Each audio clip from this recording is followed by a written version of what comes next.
Welcome back to my YouTube channel DigiLearner. In today's video lesson come PowerPoint presentation, we shall discuss about directive principles of state policy.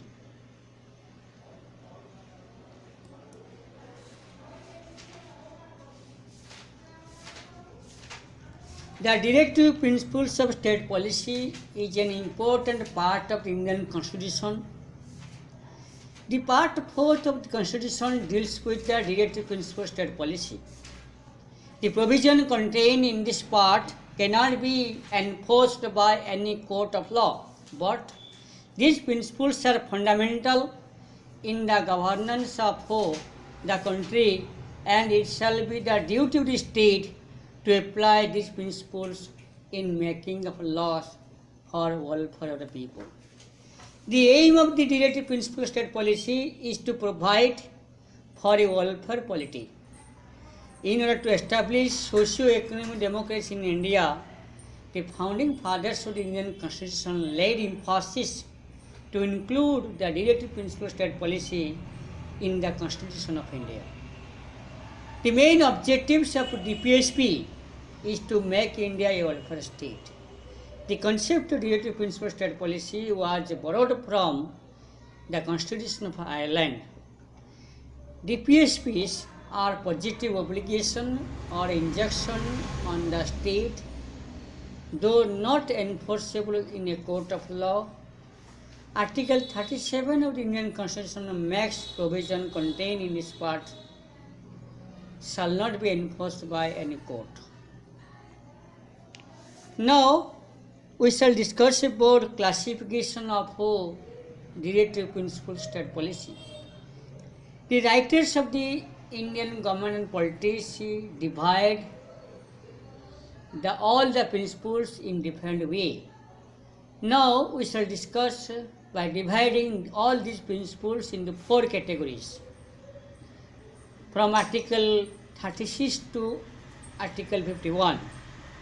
For well understanding, the scholars usually group these principles into 4 categories, that is socialist principles, Gandhian principles, liberal principles, and general principles.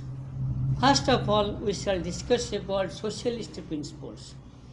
The founding fathers of the Indian Constitution included some of the principles of socialism in the Constitution through the chapter of directive principles of state policy, aiming at securing a welfare and socialistic state in India. These principles are known as socialist principles. Now we shall discuss about the socialist principle in article wise. Article 38, the state shall endeavor to secure, to promote the welfare of people, to minimize the inequality in income, endeavor to eliminate inequalities in the status. Article 39, the state strive to secure equality of man and woman and have the right to an adequate means of livelihood. The ownership and control of material resources of the community are so distributed as best to serve the common good. Equal pay for equal work for both man and woman. This is Article 39 which this contains. The operation of the economic system does not result in the concentration of wealth in few hands. So these 4 things which is described in Article 39 of the Indian Constitution.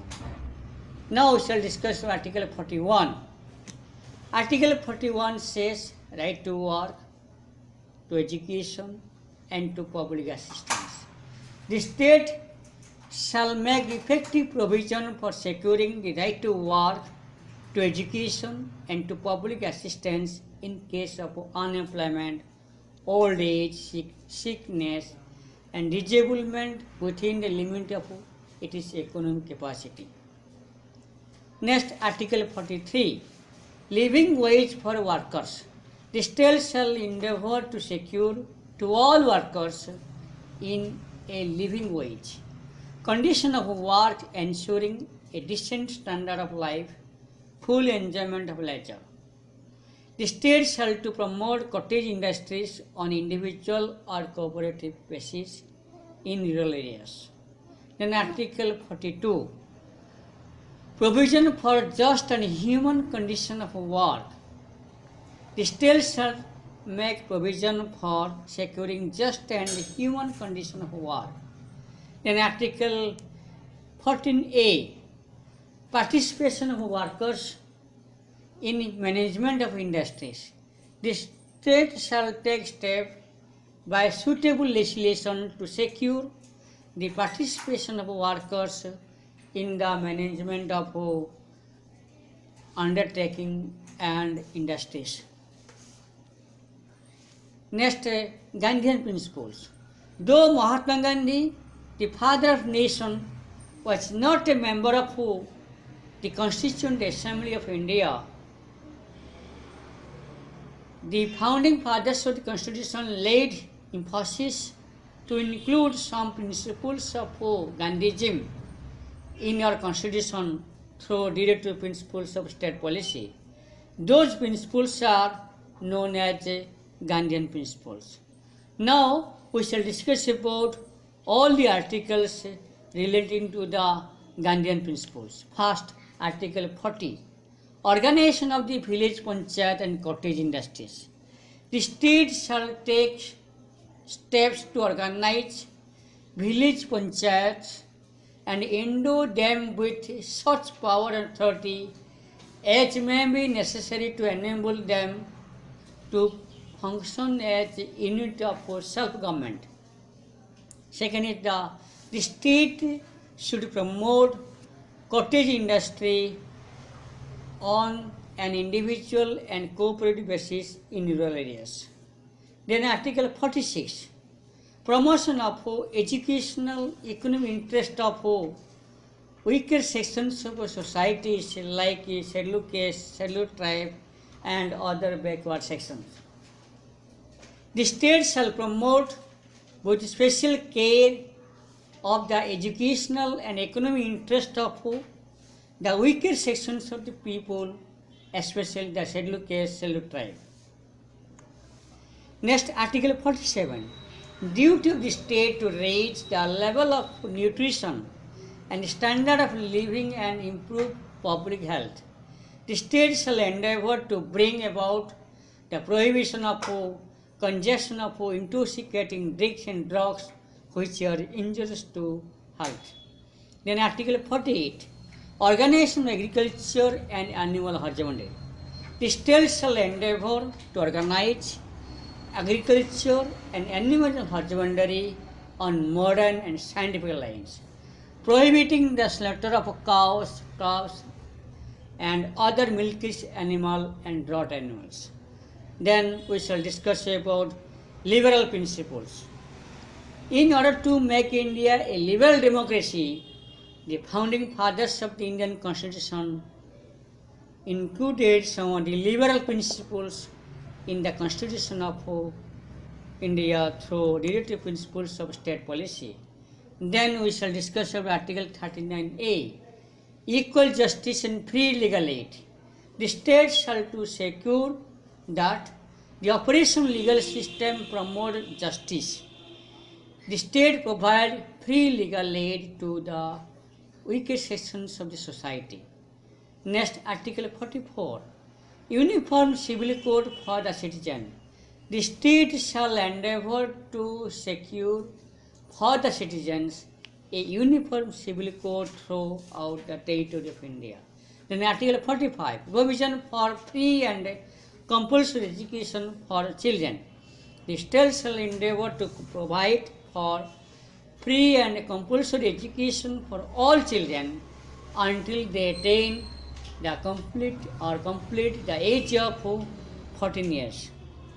Then Article 50, separation of judiciary from executive. The state shall take steps to separate the judiciary from the executive in public services of the state. Next, we shall discuss about general principles.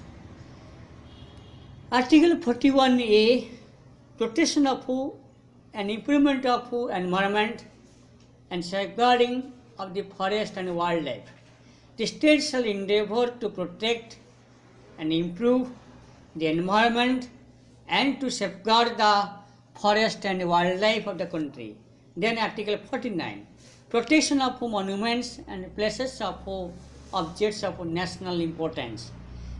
It shall be obligation of the state to protect every monuments or places or objects of artistic and historic interest declared by our under law or made by the Parliament to be of national importance.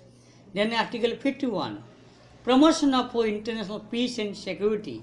The state shall endeavor to promote international peace and security, to maintain just and honorable relations between nations. Secondly, foster respect for international law and treaty obligation in the dealing of organized people with one another, and to encourage settlement of international dispute by arbitration. This is the general principles. In next class, we shall discuss about